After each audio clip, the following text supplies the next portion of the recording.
I like it how these videos always bring together all the weapons experts.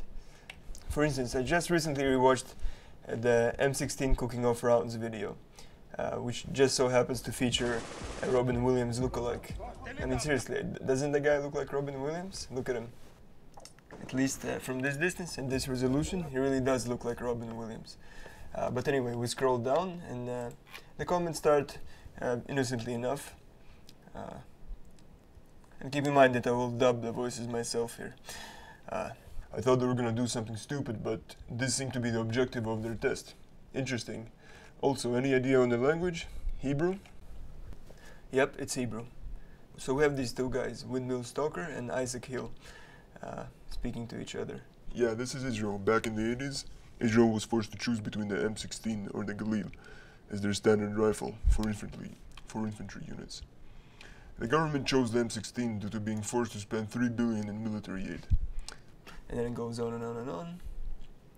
This video was showing how the Galil can fire hundreds, if not thousands of rounds without overheating, whereas the M16 will eventually start cooking them off.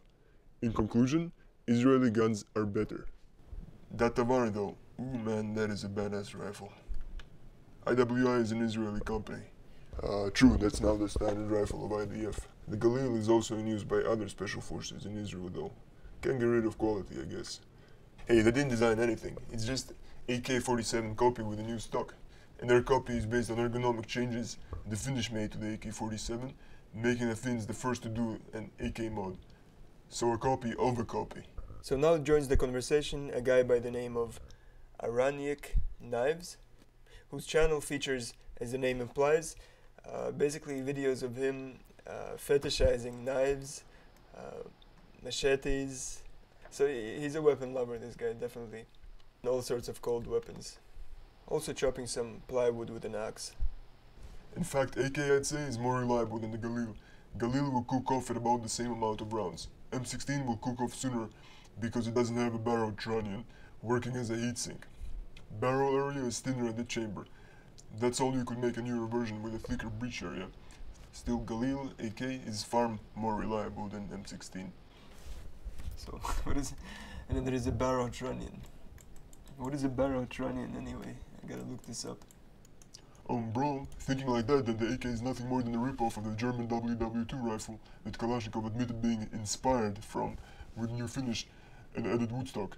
Meanwhile, Mr. Hill's channel, although unfortunately currently featuring no video uploads, I'd like to think if he did upload, it would involve something with guns, machine guns, maybe drones, exploding stuff. But unfortunately the guy has other things to do. The Galil takes after the AK, true, but it improves upon it just like the AKM variants did the 47. For instance, better range and accuracy. Huh? Clearly, you haven't fired an AK-47. The AK has borrowed others from WW2 rifle, German rifles. Are you talking about things you don't know? AK used some developments from Madsen, from Remington Model 8, and formed the Grand rifle, but nothing any German weapons. And Kalashnikov was definitely not inspired by German gun design.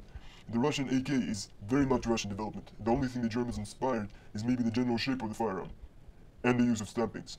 The Galil is not inspired by the AK. It is an AK with more chunky furniture. It's not more accurate, doesn't have more range, doesn't shoot faster, etc. It's the same gun. A 5.45 AK Sporter, and it shoots the same amount, and works the same. There's nothing to update on the Galil. And as I said, the Finnish already did the body mod on the AK with Valmet. Clearly you know shit about firearms. The German STG-44, the world's first assault rifle, where the actual assault rifle term comes from. The Soviets captured the model, and after the Kalashnikov was injured, he got time to study its workings. Jesus, basic history, go watch a doc or a wiki. Notice the barrel similarity. Huh? Assault rifles have existed since 1900s, buddy boy. Fedorov Automat 1917 would be the first successful intermediate magazine Fed assault rifle with 16,000 produced. I would imagine it. Mass production Model 8 was also produced in full auto with a 15-round magazine. Was Winchester 1907. Both were used in number in World War I and the Civil Russian War. You know, the debate gets very heated. And all the G47 and assault rifles don't have a link with it, don't balance the same function. The same have anything in common there, was assault rifle looking guns, developed in the Soviet Union from about 1939. In Europe from the late 1920s. The Thompson, anti-submarine is the originator of a lot of the gun ergonomics you see today. The German guns themselves are influenced by its shape. OMG, just go look up AK-47 prehistory. BTW, I'm talking about the terminology in English.